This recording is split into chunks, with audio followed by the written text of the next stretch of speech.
వందే మాత్రం. నేను మీ journalist Navata. Welcome to R political. మహారాష్ట్రలోని నాసిక్లో ఒక ప్రైవేట్ ఐటీ కంపెనీలో మహిళా ఉద్యోగులపై లైంగిక వేధింపులకు పాల్పడిన ఆరోపణలపై 6 పురుషులు, ఒక మహిళా ఉద్యోగులను పోలీసులు అరెస్ట్ చేశారు.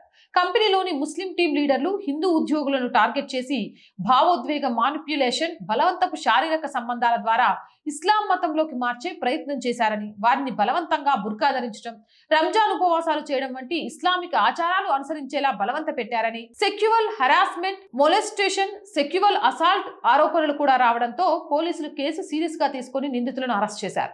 బాధితుల్లో ఒక మగ ఉద్యోగి కూడా తన హిందూ ఆచారాల కోసం అవమానించబడ్డాడని, బలవంతంగా బీఫ్ తినిపించే ప్రయత్నం జరిగిందని ఫిర్యాదు చేశారు.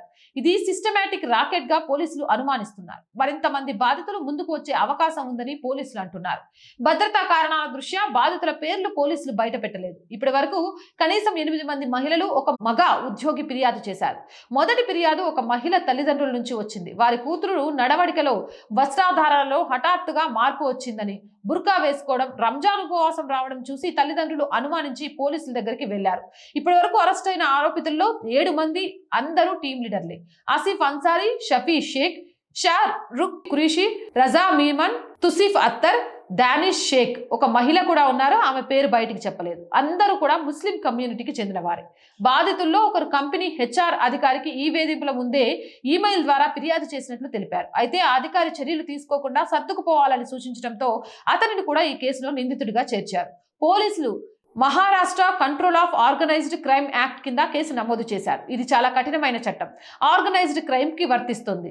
స్పెషల్ ఇన్వెస్టిగేషన్ టీం ఏర్పాటు చేశారు. కేసు మరింత విస్తృత నెట్వర్క్ ఉండవచ్చునని దర్యాప్తు చేస్తున్నారు. నాసిక్ సిటీ పోలీస్ కమిషనర్ పర్యవేక్షణలో ఇంటెలిజెన్స్ ఆధారిత ఆపరేషన్ ద్వారా ఈ రాకెట్ బయటపడింది. మిగిలిన బాధితులు ఎవరైనా ఇంకా ఉంటే ముందుకు వచ్చి ఫిర్యాదులు చేయమని నాసిక్ పోలీసులు వాట్సాప్ నెంబర్ ఇచ్చారు. ఏదేమైనా ఇలాంటి వేధింపులు ఎక్కడ జరిగినా వెంటనే పోలీసులకు ఫిర్యాదు ఇవ్వండి. భయపడాల్సిన అవసరం ఏం లేదు. మన హైదరాబాద్ లో కూడా ఇలాంటిది ఒకటి జరిగింది. త్వరలోనే ఆ వార్తను కూడా వీడియో రూపంలో మీ ముందుకు తీసుకొస్తాను. జై హింద్, జై భారత్. అండ్ రోజు చెప్తుందేనండి, R group of channels, R voice, R political, R Sanskriti, 3 మన ఛానల్సే. So please subscribe our channels. మీరు చేసే సబ్స్క్రిప్షనే ఛానల్స్ కి కొండంత బలాన్ని ఇస్తుంది. అండ్ ప్రతి వీడియోని లైక్ చేయండి, షేర్ చేయండి. మీ అభిప్రాయం ఏదైనా నిస్సంకోచంగా కామెంట్ చేయండి. అండ్ ఆర్థికంగా ఆర్ వాయిస్ కి చేతుగా నిలవండి. మీరు చేసే సహాయం ఈ రోజు చాలా చాలా చాలా అవసరం. మీ సహాయం కోసం ఆర్ వాయిస్ ఎదురు చూస్తూ ఉంది. సహాయం చేయాలి అంటే సబ్స్క్రిప్షన్ పక్కనే జాయిన్ అనే బటన్ ఉంది.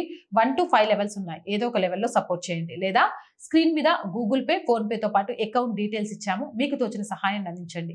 ఎంతో మంది వ్యాపారవేత్తలు ఉంటారండి. మీ మార్కెటింగ్ ని పెంచుకోవచ్చు, మాకు ఆర్థికంగా చేయూతనియొచ్చు. సో ప్లీజ్ యాడ్స్ కోసం 8328500576 నెంబర్ని సంప్రదించండి. జై హింద్, జై భారత్.